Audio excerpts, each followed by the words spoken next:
Allez, il est 7h53. Éric Brunet, Laurent Neumann, bonjour. Bonjour Jean-Jacques. Vous avez vu cette réforme du Code du travail, vous en pensez quoi? Laurent Neumann, tiens, franchement.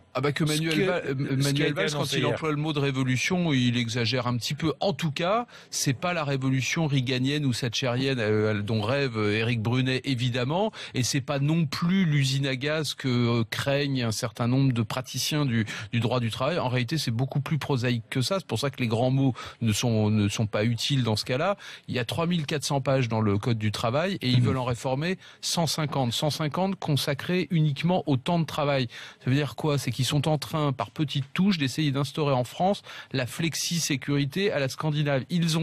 Le gouvernement a fait le fameux compte personnel d'activité, cette sécurité professionnelle qui va suivre les salariés d'une entreprise à une autre. Le pendant de ça, c'est d'organiser une sorte de flexibilité du temps de travail sans remettre en cause la règle des 35 heures. Voilà. Alors c'est pas une révolution, c'est pas une révolution, mais ça va plutôt dans le bon sens, me semble-t-il. Voilà. Bon. Qu'il est indulgent, Laurent Neumann, ce matin. Être vraiment indulgent avec Madame j'essaie d'être honnête. Cela dit, Jean-Jacques, j'ai senti le roussi hier sur une radio concurrente. Vous savez, le matin, quand je viens vous voir, j'écoute un peu tout le monde.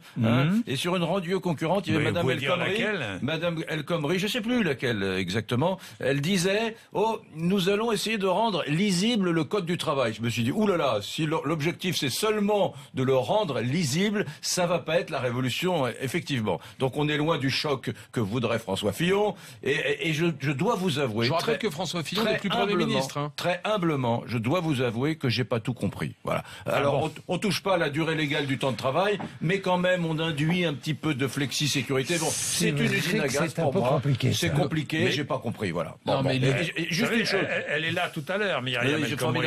Croyez-moi que je vais lui demander de s'expliquer. Vous savez que 97% des entreprises, vous le savez, sont des PME. Bon, les chefs d'entreprise, les patrons de PME ont peur. Ils ont la trouille au ventre dès lors qu'il s'agit d'embaucher. J'ai discuté avec un copain il y a quelques jours, il m'a dit, c'est génial, j'ai refusé un contrat en Amérique du Nord, il a une toute petite PME, j'ai refusé un contrat en Amérique du Nord, et finalement c'est pas plus mal parce que j'aurais été obligé d'embaucher 2 personnes, compte tenu de la charge de travail supplémentaire que ce contrat aurait généré dans sa PME. Et il était heureux. Je lui dis, mais tu imagines ce que tu es en train de me dire? Tu es heureux de ne pas avoir développé ta société. Il m'a dit, ouais, t'as raison, c'est bizarre. Bon, et ça, il faut que ça cesse, et c'est pas avec ce qu'a fait Madame El Khomri que ça va cesser. Non, alors d'abord, pour le moment, Madame El Khomri, elle a rien fait du tout. Pour le moment, on a demandé à Robert Badinter de faire des propositions dans 2 mois. Donc, à mon avis, dans 2 mois, on va se retrouver à ce micro, Éric et moi, pour débattre des propositions de Robert Badinter, parce que personnellement, je ne les connais pas. 2 ans pour réformer, ça me paraît long 2 ans quand même. pour réformer seulement les 150 pages consacrées au temps de travail. Et pour le reste,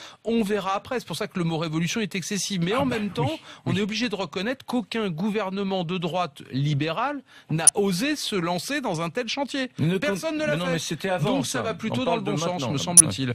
Oui, ça va dans le bon sens. À condition, et c'est la promesse que fait le gouvernement, et là il faut quand même préciser ça, à condition que ça ne touche en rien la protection des droits des salariés. Si c'est une réforme et que les gens ont l'impression que c'est une régression, ça n'a aucune chance de fonctionner. Si c'est un progrès social qui à la fois donne de la flexibilité pour les chefs d'entreprise et en même temps ça préserve les droits des salariés, pardonnez-moi, je vois pas où est le problème. C'est pas une révolution, mais c'est plutôt un bon point. Laurent, ça peut pas. Vous savez bien que si vous touchez à la nature du contrat de travail, il n'en est pas question. De toute façon, il y a de moins en moins de CDI. Vous êtes dans l'obligation, de toucher un peu à l'épaisseur de la gangue qui protège le salarié. C'est-à-dire que si vous ne touchez pas à ça, honnêtement, il n'y a pas de réforme possible. C'est très difficile de dire on va réformer le droit du travail, mais attention, on ne touchera rien des avantages acquis au fil des décennies aux salariés. Parce que précisément, le problème, il est là. Les avantages sont trop importants. Et les salariés, à force d'être trop protégés,